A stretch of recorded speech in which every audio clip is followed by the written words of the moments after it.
Hello everyone, this is part 16 of What If Naruto Was Abused and Leaves Konoha, and I hope you guys enjoy this video and to like, to subscribe, and check out the playlist, to see more comment down below.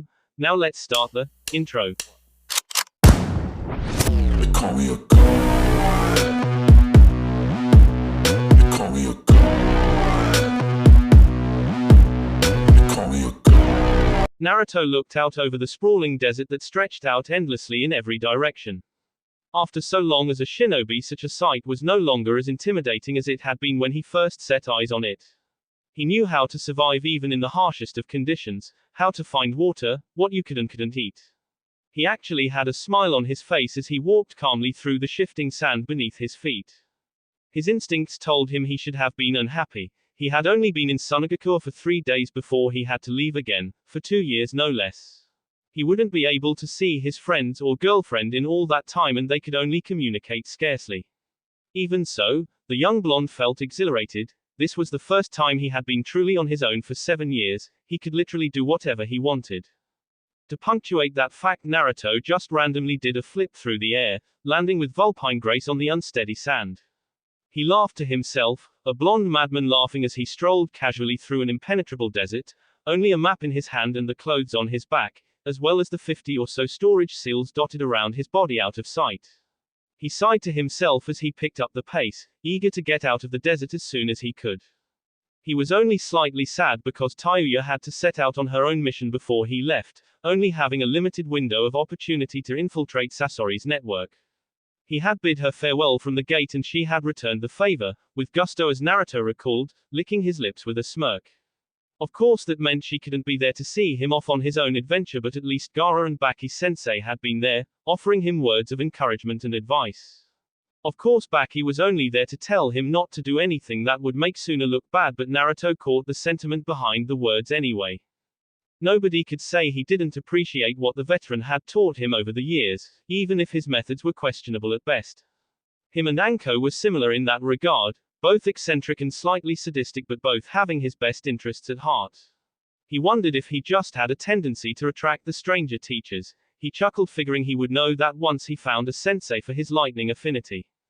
He pulled open the detailed map and quickly located his position based off of the position of the sun and local landmarks like noticeable rock formations.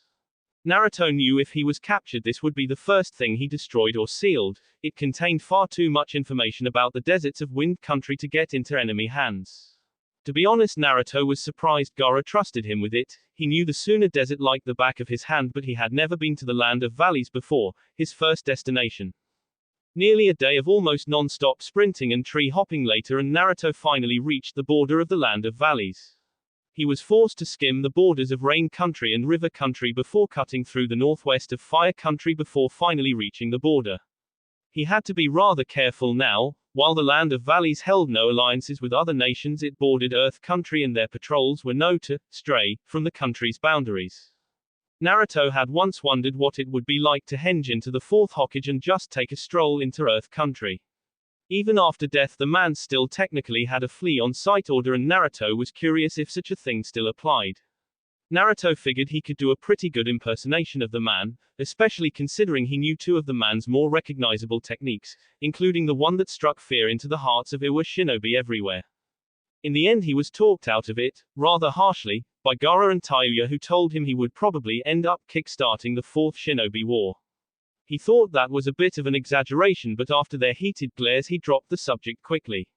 Still, he figured it would be pretty hilarious to see a few Iwa nins piss themselves if he suddenly appeared in their midst as Minato Namikaze himself.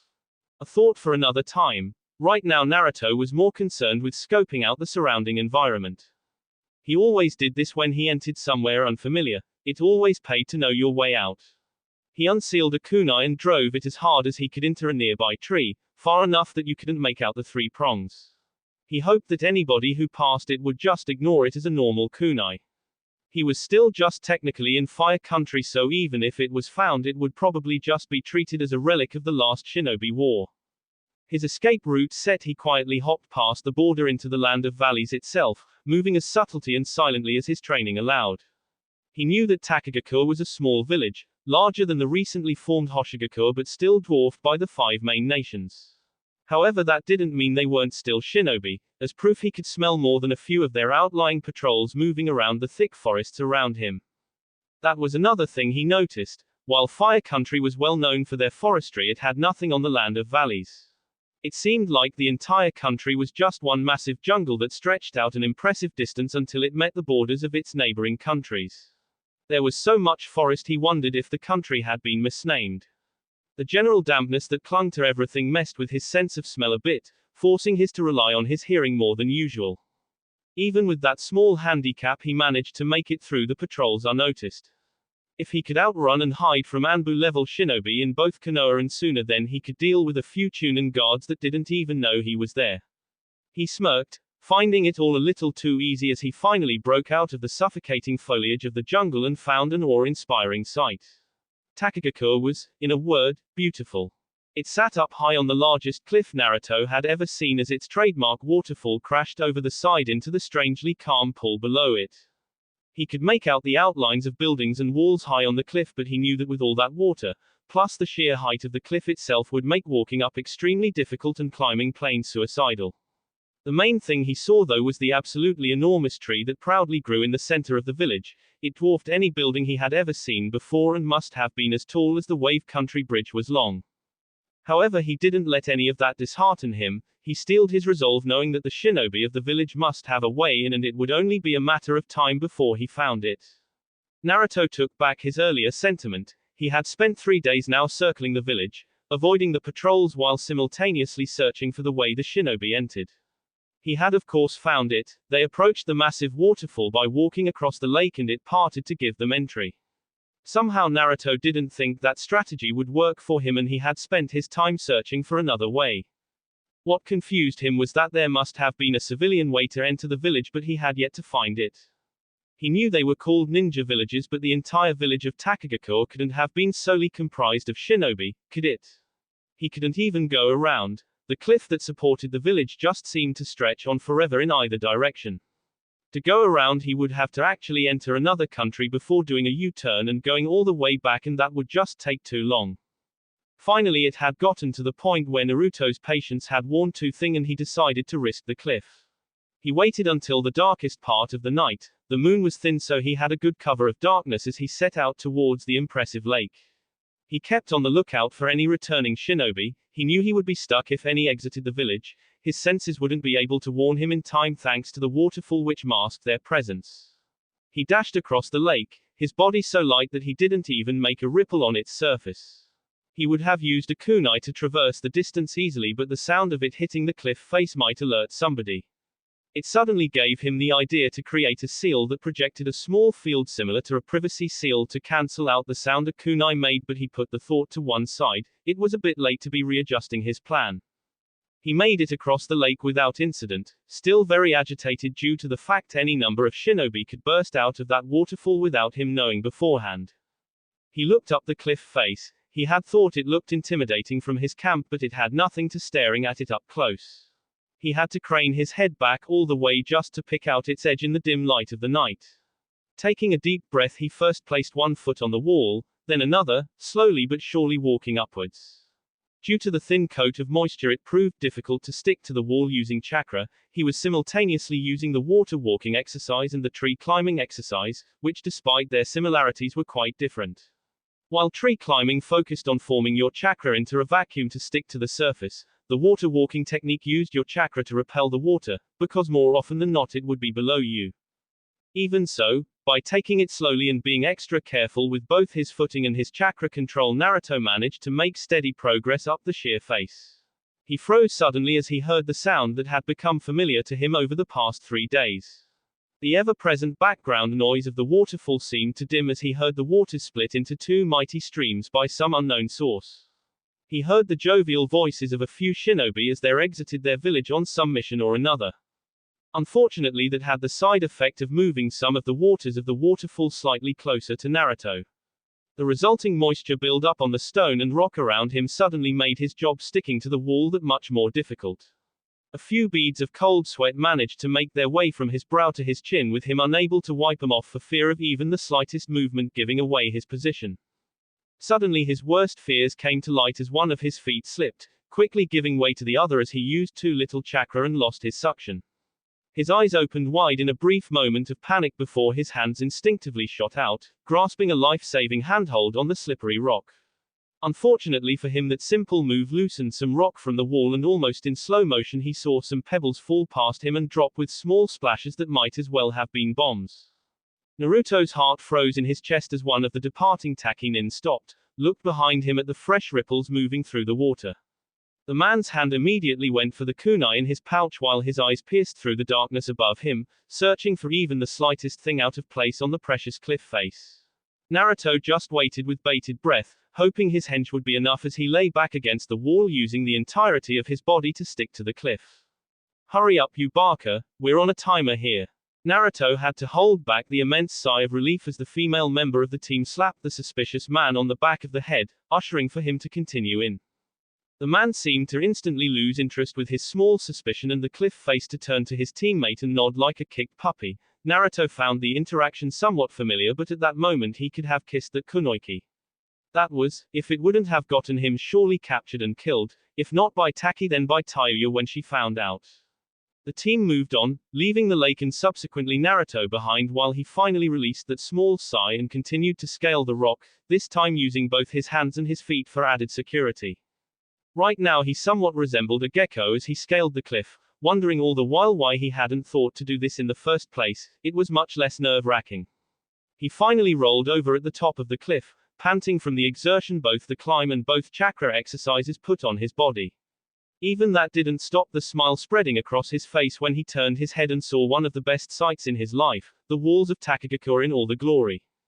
Naruto walked through the streets calmly, long having learned the secrets to blending in with civilian populaces. At least it answered his question about Takigakure and civilians, however that did open up the question of just where their civilian entrance was exactly. The question was too bothersome for him right now and would probably lead to a distracting argument in his head, something he didn't need when the situation required focus. Currently he was reaching out with Kyuubi's chakra subtly to try and locate similar sources.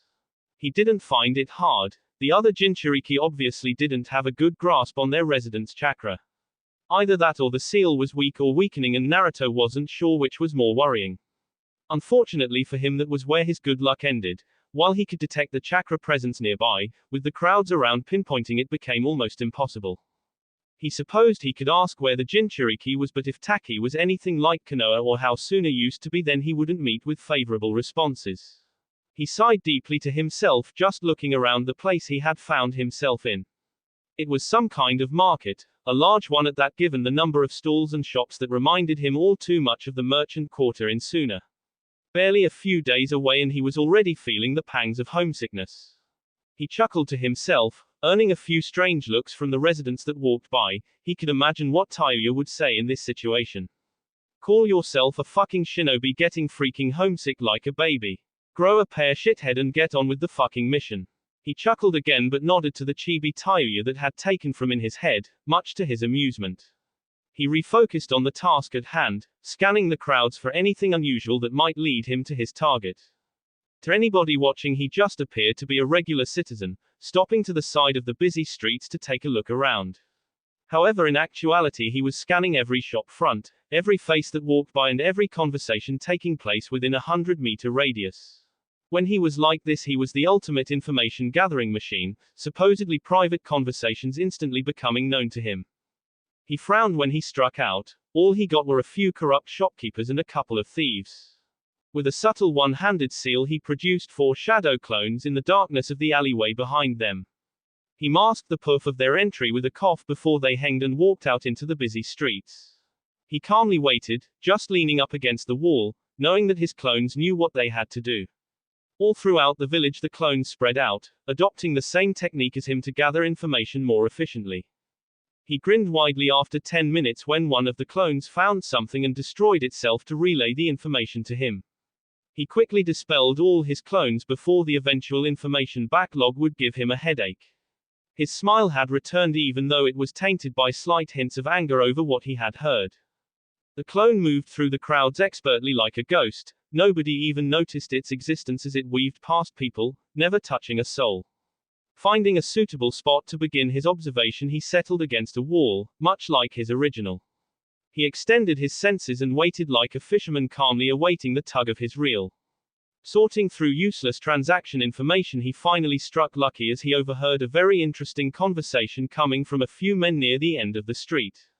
I'm telling you, the Takigakure is protecting her. It's like he actually likes the little demon freak. His friend seemed to be against this, the puppy dog look of patriotism evident on his rounded features. No way, Lord Shibuki would never condone the actions of that monster. The first man to talk just frowned. I know the Takigakure would never betray the village, but it's obvious he's stopping that little demon from getting the punishment she deserves. The third man who had yet to speak crossed his arms, a disgusted look overcoming his scarred and weathered face. Please, don't call that thing a she. It is nothing more than a blight on our fair village, tainting the sacred tree with its mere presence. I wouldn't be surprised if it isn't able to make the hero water this year. No doubt it's trying to sabotage us from within. The man's companions nodded in solemn agreement. But what are we going to do about it? Lord Shibuki will need the water to put on the regular display of power which prevents the other villages from invading. It was the rounded man who spoke, earning more nods of agreements from his co-conspirators. Easy. The scarred man spoke up, leaning out of the shadows to reveal a pair of onyx eyes which sparkled with something the clone recognized all too well. I happen to know that the demon is regularly seen around the east of the tree at night, always disappearing before anybody can get close. We'll go and set a trap for it there tonight, finally rid out village of it before it can destroy us in turn. The clone grimaced in disgust of what he had heard before dispelling itself, completely out of the awareness of the three conspirators. The real Naruto grimaced as well. It was like delving back into his own past. When all was said and done, Naruto thought he was going to have a word with the Takigakure. He seemed to be protecting the jinchuriki, which he had at least gathered was female, much like the third had done for him. Yet also known to him was just how effective such protection was, and Naruto just had to hope that the man really did value the jinchuriki as a person, not just as a future weapon. He still had a few hours until nightfall, so he began to walk through the village, still keeping his ears open for any more information regarding the jinchuriki. Anything on her appearance, age, or even what biju she carried would have been helpful. Most of all, Naruto had an intrinsic urge to know the girl's, or woman's as the case may be, name. He wasn't sure why, but he felt as though it was important. Naruto sat as still as possible in the lowest hanging branch of the massive tree he could find that gave him a good view of its eastern flank. That was difficult in itself. The tree just seemed to get bigger the more Naruto looked at it, and the lowest branch he could find was well up on its weighty trunk. He also had to be careful. From the reverent way the conspirators spoke about the tree, it was obviously precious to the nation. He was fairly certain climbing all over it would be a big no-no. He had arrived half an hour before sunset, securing himself quite comfortably to the branch he found while his eyes constantly and vigilantly scanned the ground below him. Finally, a few minutes after sunset, he saw movement in the bushes far below. He was far away, but he could still just about pick up a shock of mint green hair that almost perfectly blended with the cover. He smiled, hoping that this was who he was waiting for. That smile quickly turned ugly as he spotted three more rustles in the bushes not too far from the girl, but enough that she didn't notice. The girl furtively looked around before tentatively stepping into the clearing that bordered a small pond. She looked around again before creeping over to the pond carefully, her ears primed for anything. Naruto sighed, remembering that was how he had been back in Konoha, never letting his guard down for a second. In those few moments, a deep throaty chuckle could be heard as the three conspirators from earlier emerged from the bush, walking up to the now panicked girl. She looked ready to run for it, but the three men managed to surround her on each side, blocking off her escape routes. The girl cowered down, unable to escape the beating she was now sure to receive. Naruto knew better. This was no mere beating they had in mind. He knew these men had no intention of letting this girl live. The larger one he had first spotted was wielding a large sword braced on his shoulders. His stance looked a little strange, but he at least looked like he knew how to wield it. The scrawnier man had two knives, one in either hand, and he glanced around, obviously the one least comfortable with the situation. The last man, the scarred one that had actually suggested this horrific plan, was casually swinging a large chain through the air, the end fashioned into a knife that glinted in what little light the moon provided. Before they could even make a move towards the terrified girl, Naruto dropped the full 100 feet to the ground from his perch.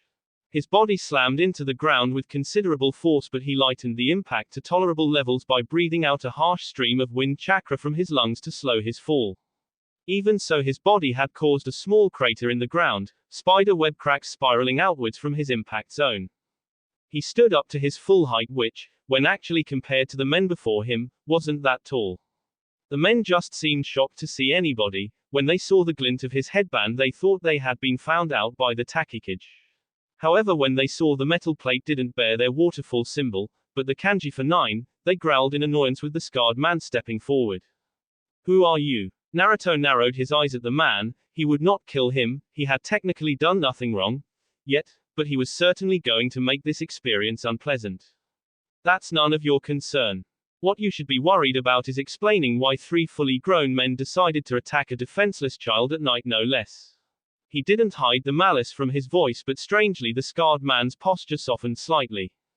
Ah, you misunderstand. The thing that stands behind you cowering in a mock, taunting display of supposed fear is nothing but the Nanabi. My friends and I were merely taking it upon ourselves to permanently erase its existence from the world forever. Now that you understand the situation, perhaps you would be willing to join us. Naruto's eyes narrowed and he unknowingly began to channel killer intent at the men before him, making the scrawny one cower slightly, his grip on the knives loosening. The only monsters I see before me are you 3. He settled into his main upright taijutsu stance, increasing the killer intent as he did so. As a shinobi, I am sworn to rid evils like you from the world. That was all that the middleman could take. Naruto's eyes seemed to be burning him from the inside out. He dropped his daggers and turned to run away, only to clothesline himself painfully on Naruto's outstretched arm. His companions blinked in shock. 1 second Naruto had been stood in front of them, the next he vanished and caught their friend before he could flee. Living in a shinobi village prepared you for the speeds they could move at, but even then Naruto's instantaneous movement was unreal. Unbeknownst to them, Naruto had taken the liberty of littering the area with his Fujin no Iki seals. He was lucky. If he had waited any longer, then they would have faded. What are you? It was the large man who spoke, and as soon as he did so, Naruto appeared right in his face, so close that the man could see the jagged slits that occupied the boy's eyes. You can call me 9. With that, Naruto swiftly snatched the sword out of his grasp, snapping the poorly made blade over his knee and throwing the shattered remains to the side. He grabbed the man by the collar of his shirt before lifting him up with unexpected strength and throwing him with the same ease as his sword. The man sailed across the small clearing and impacted with his companion, who had only now begun to stand up. The two were quickly knocked unconscious from the double blow as Naruto shifted his attention to the scarred man. Why are you doing this? That little demon deserves to die. Naruto let out a very audible growl, a deep visceral sound that didn't belong in the throats of humans. In a flash of yellow he was in front of the man, already having grabbed the chain from the man, much to his surprise. That momentary hesitation would cost a shinobi his life, but this man was just a civilian. For Naruto to attack him properly would just be unnecessary. He twirled the chain experimentally, unused the ungainly weapon, but still managed to twist it in the air to wrap around the last man expertly, safely holding him in place. With a disgusted grimace, Naruto held onto the chain tighter and focused. In the next instant the man found himself overlooking an enormous drop, 100 feet at least. Naruto just looked down, deciding this was high enough. He dug the blade of the weapon in the branch of the tree, making it secure before he simply dropped the man, letting him freefall for a few seconds before the chain went taut and the man was jerked violently back up. Naruto vanished again, appearing in the clearing only to look up. Sure enough, one could just about make out the form of the man hanging from the branch with the chain wrapped tightly around his body. Naruto let out a calming breath, snarling slightly as he thought he might have gone slightly overboard. Takigakure was about to become a bad place for him to stay in a few hours, so he was going to have to quickly come up with an escape plan.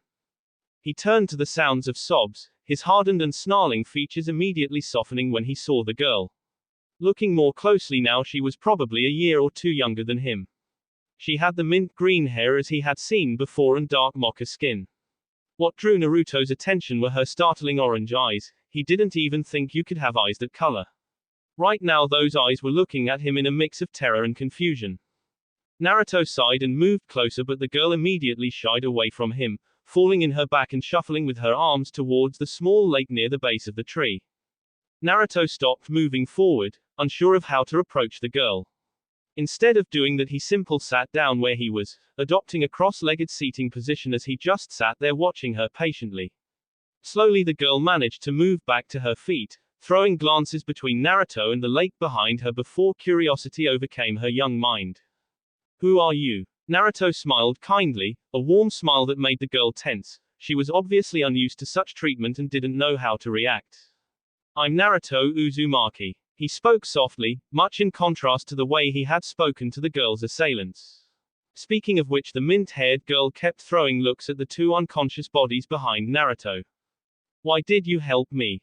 Naruto smiled again. This time the girl didn't flinch, just staring at him strangely but not lowering her guard. Because if I hadn't, you might be dead now. The girl gasped a little bit but suddenly became even more defensive than before. Why would you even care?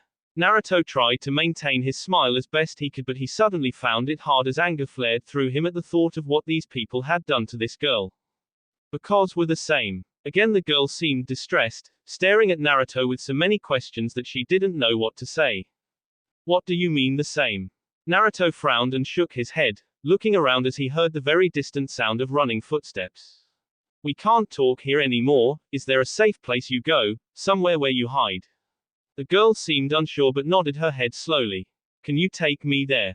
Suddenly all the defenses were back up as the girl scooted away from Naruto towards the lake.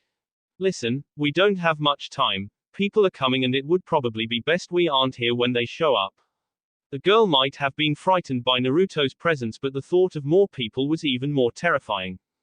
Her other fears overridden, the girl just pointed to the lake before turning and diving in.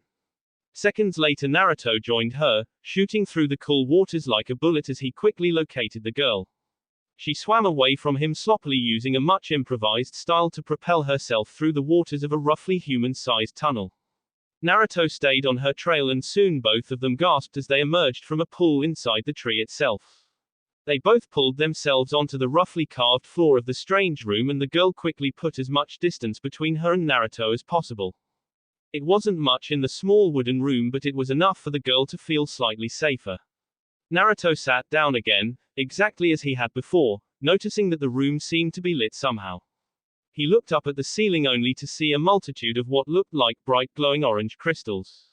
He quickly realized that it was the sap of the tree, hardened into resin, which let in the light of the moon high above them. What's your name? Naruto again spoke in his soft tone. He really didn't want to upset the girl at this point. After a moment of hesitation and internal debate, the girl looked back at him in a mix of defiance and caution. Fu. That's a cool name, Fu. What about your last name? Fu just shyly looked away, a single tear rolling from the corner of her eye like a lost gem. I don't know. I don't know who my parents were. Nobody ever told me. Nobody ever talks to me. Naruto nodded in understanding. It was the same with him, although he at least had a last name to go on. It was a pain all orphans shared, the lack of knowing who you really are while everybody creates their own identities. There is always the craving to find out who you could have been, who you should have been, and where you fit in the world. A long time ago Naruto had simply gritted his teeth and stopped thinking about it. He had his family, Gaara and Tayuya. His eyes watered just a little thinking about the girl in front of him. While people had saved him from himself at 7, she had nobody. He couldn't imagine being alone for so long and wondered what he would be like. It was a depressing line of thought and wouldn't do him any good. He instead focused on the girl in front of him that needed him now. Well, do you want to talk then? Fu just stared at him, a few emotions flashing across her malnourished features that Naruto couldn't quite catch.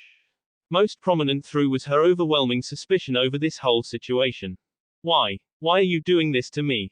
Naruto cringed. The untrusting words hurt him, but he had to push through. Like I said, we're the same. Fu's eyes narrowed, locking onto Naruto's own to try and understand what he was saying. What is that even supposed to mean?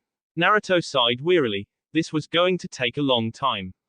He stretched his back and shuffled backwards so he could lean against the wall. Fu seemed cautious of the movement but tried not to show it. Fu, what do you know about Biju? The girl looked at the ground, obviously thinking about the question. She couldn't place it, but the word did seem familiar.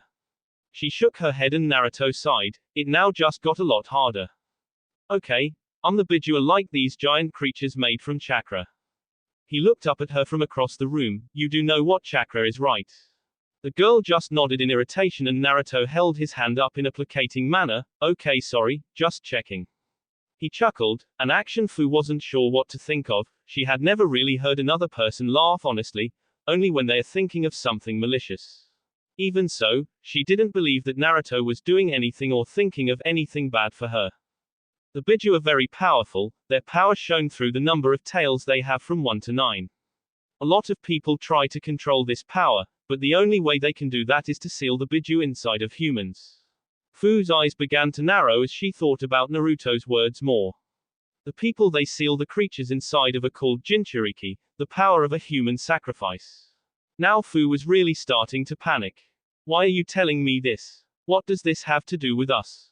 Naruto looked at her pleadingly for a moment, the panicked and untrusting tone in her voice cutting him like a knife.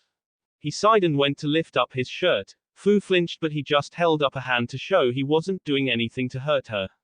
He lifted up his shirt so that she could see the intricate seal on his stomach. She blushed a little at seeing his toned body but became curious about the markings. What's that tattoo mean? Naruto chuckled, he guessed one could mistake it for a tattoo. Of course those didn't disappear when you stopped channeling chakra into them. That is the seal that keeps the Kyuubi, the 9 tails, inside of my body. Fu let out another startled gasp but instead of frightened like he had expected she was more curious. So you're a jinchuriki? Naruto chuckled again, a warm laugh that held no negative intent whatsoever.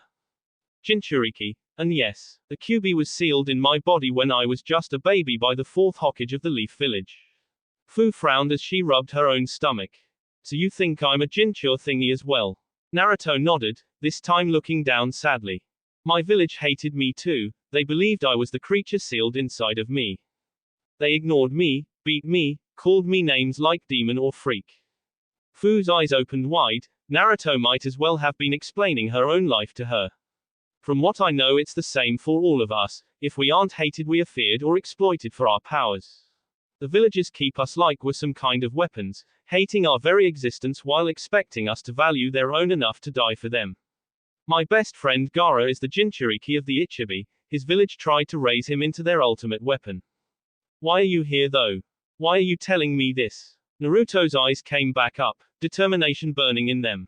Because nobody should have to live that kind of life, scrounging for any warmth and caring that we can.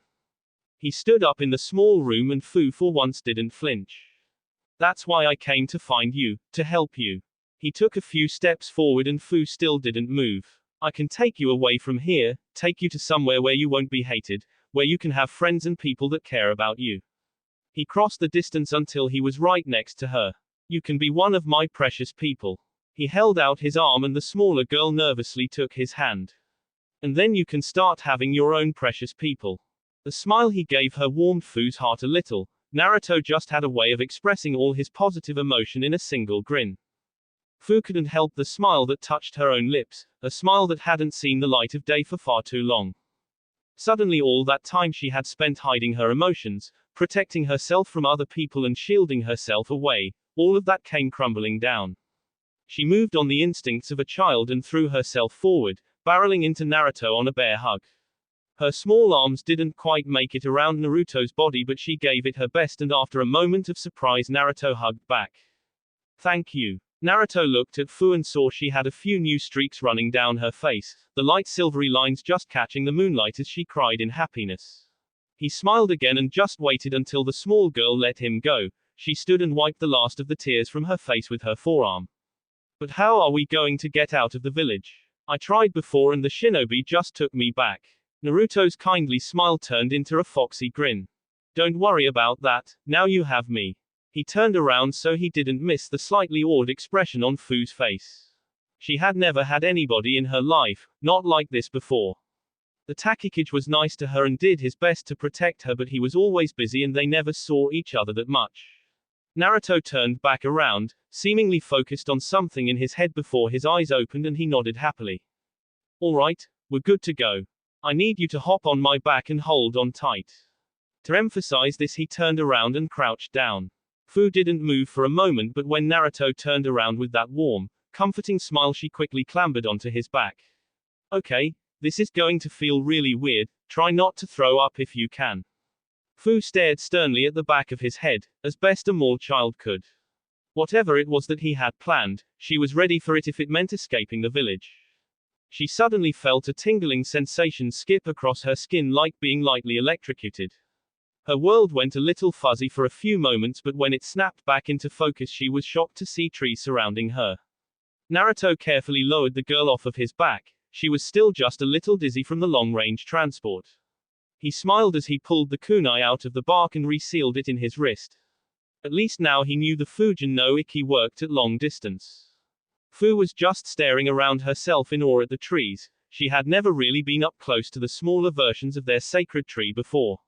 She had seen them when she tried to run out of the village, but she hadn't gotten close enough. She walked up to one and lightly placed her hand on the bark, running her small fingers over its rough surface.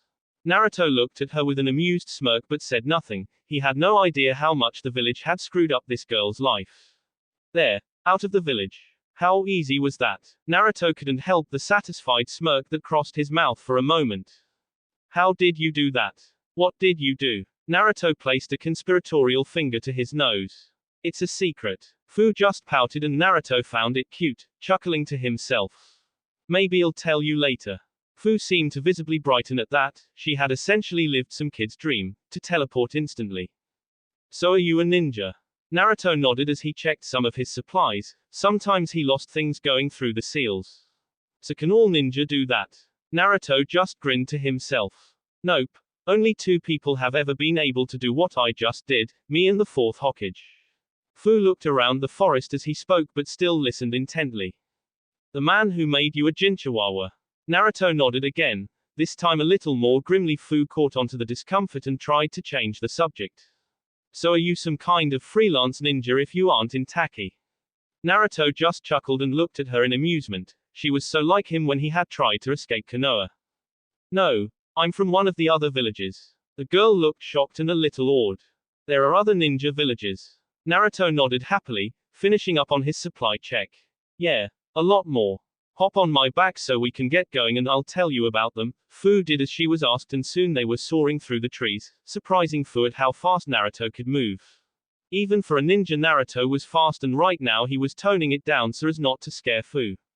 As he ran he explained the other villages, how there were 5 main ones and all the other nations that didn't have ninja villages hired them for jobs and contracts. Fu actually seemed a little happy that Takigakure wasn't a major village. They had always tried to stress to her the importance of their village in the world. Naruto growled as he knew they were just trying to make her loyal to the village and help her in becoming a weapon. He had wondered why she wasn't more knowledgeable on these things. By now she would have started in the ninja academy in Konoha. It turned out she was 11 and would have started her training this year if Naruto hadn't come. In Taki, girls start their ninja training after the men. It didn't make a lot of sense the way Fu explained it, but he got the general idea. They were fairly chauvinistic. Naruto was a stamina beast, but even he had his limits, especially when carrying somebody on his back. Even though Fu was very light from her age and general thinness, the extra weight still pulled him down. The two settled down in a clearing and Naruto went about preparing everything they needed. Fu watched him in awe as he set up the fire and pulled out some meat and vegetables from a scroll in his pouch. She marveled at how completely self-reliant he was and at every turn was asking him questions about how or why he did one thing or another. Naruto was more than happy to answer all her questions. The last few days on his own had been pretty quiet and he was more than happy for the company. By the time night came he was already beginning to feel sleepy and Fu looked almost dead on her feet. They had both been through a lot that day and were smiling at the thought of finally resting. Fu surprised him by asking if she could sleep next to him. She didn't want to be alone at night. He smiled softly like a parent might to their child when told they had a bad dream and just nodded. He didn't see the harm in it. He slept with Tayuya anyway and his nights had been a bit lonelier than he was used to. Fu surprised him. He had thought she would be cold and distant towards him, maintaining her layers and barriers of distrust to try and keep him away.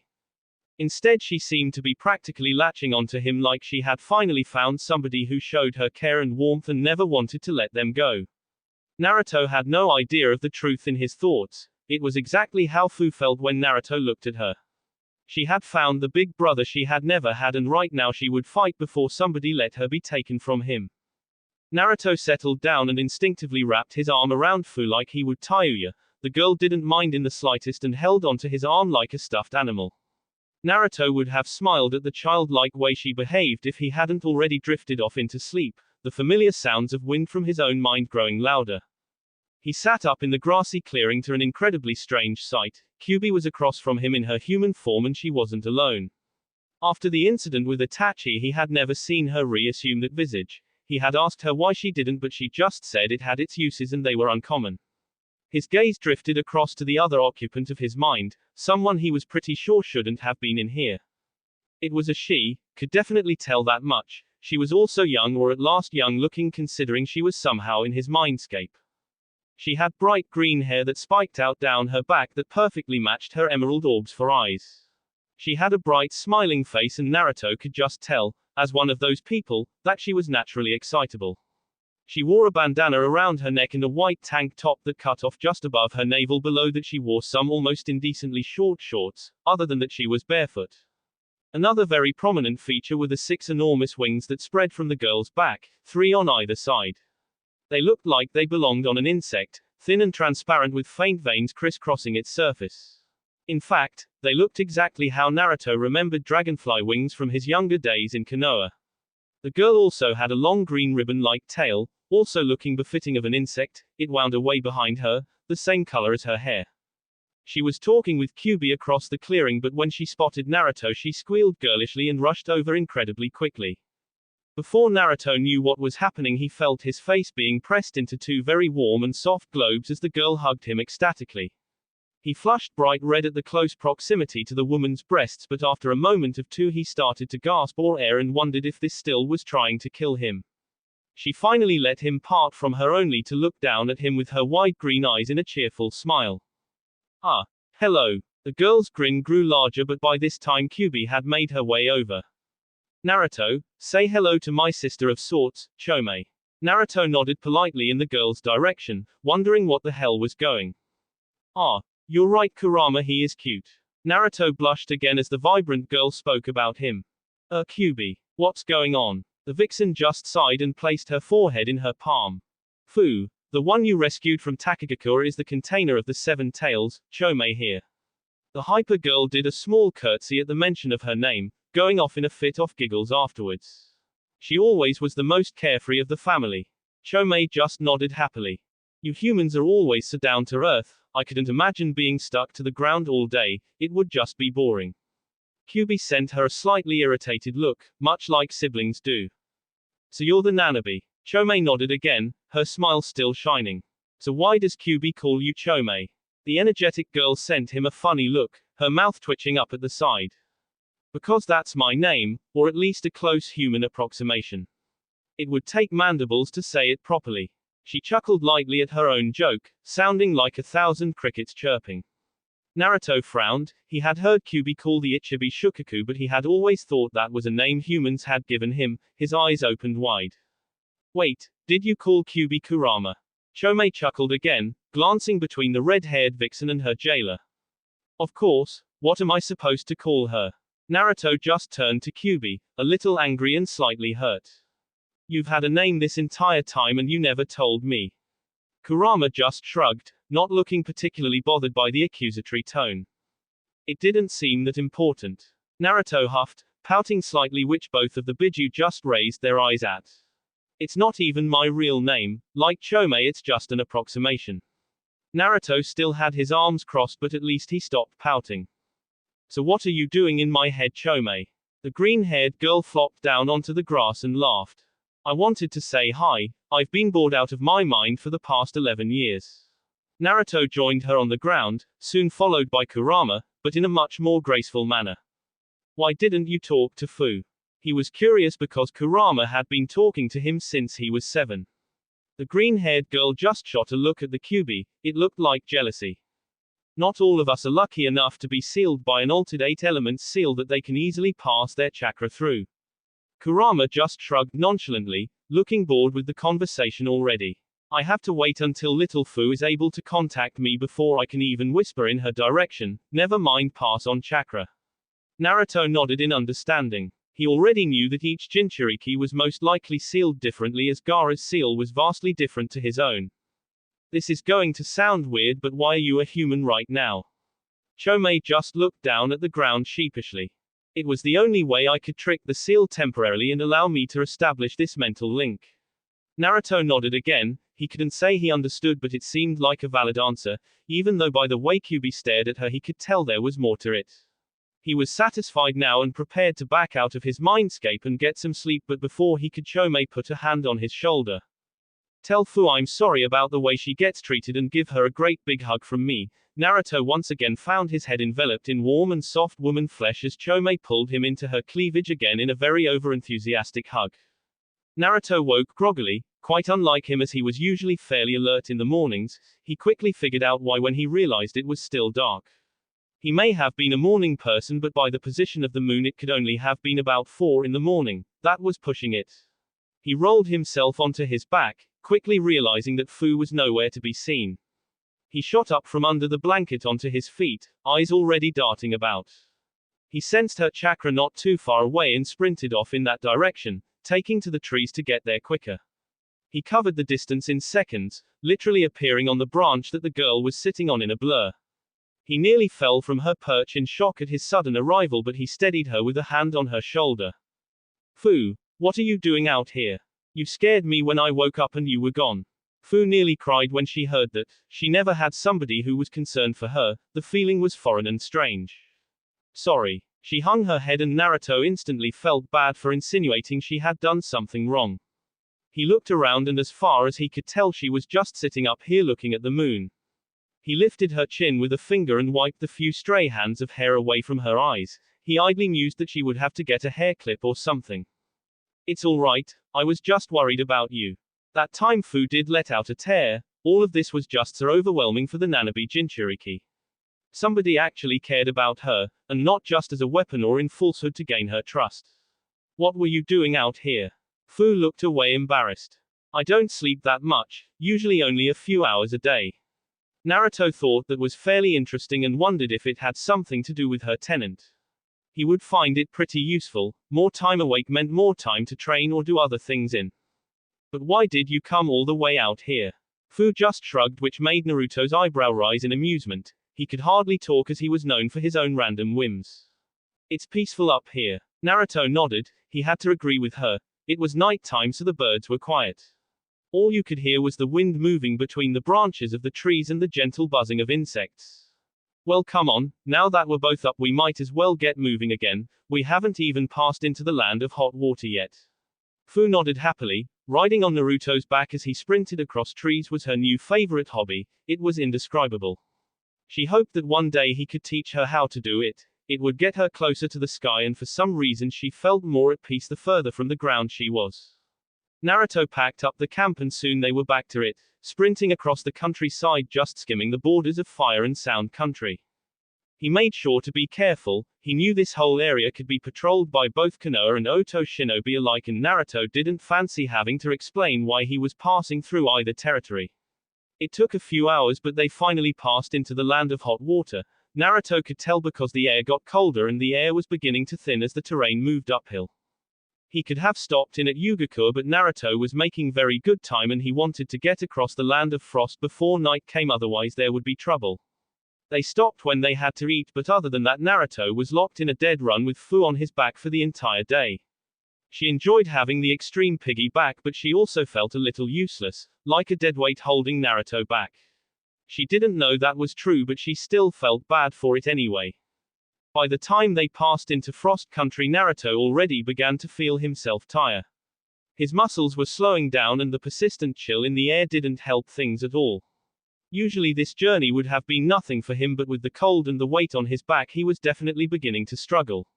It also didn't particularly help that occasionally he was forced to trudge through large snow drifts. He sighed to himself deeply, creating a mist of steam in front of him from his warm breath. In Konoha it was summer now, yet here he was almost knee-deep in copious amounts of snow and ice. He worried for Fu. She wasn't particularly dressed for snow, the thin clothing he had lent her not really covering her body the necessary amount. He was okay. Kyuubi's and his own chakra kept him warm, circulating in his body, but he wasn't sure if the same could be said for Fu. She hadn't complained yet, but when he felt her give a small shiver from his back he gritted his teeth and increased his pace. He didn't want to be the reason for her getting hypothermia, so he started channeling Kyuubi's chakra to both keep him awake and to increase his speed. Fu didn't know what was going on with Naruto. She was more curious about the fact that she didn't feel nearly as cold as she thought she should have. They were surrounded by snow, but she only felt like she was standing outside in a windy day. She also wondered if it had something to do with what Naruto had told her about herself. He didn't look cold in the slightest, but when she shivered she felt him tense from her position on his back. Suddenly Naruto's back seemed to warm up almost imperceptibly and Fu was overcome with a wave of comfort. Naruto just seemed to be exuding an aura that made Fu feel perfectly safe and at home. She couldn't explain it, but maybe if she asked him he could. She decided against it though. He seemed to be concentrating even more now, picking up the pace. Naruto, where are we going? I thought you said you lived in Sunagakure, isn't it supposed to be hot there? Naruto chuckled, but because of the chakra he was channeling it came out slightly deeper than normal. Fu still felt okay with it, it just seemed powerful and comforting. We aren't going to Suna. Well, we will eventually, but we can't go there for a while. Naruto didn't need to see her to know Fu was giving him a puzzled expression. I'm on a training trip right now, I can't go back to Suna for 2 years. Right now we're heading for Kumogakure, and it's colder because it's up in the mountains.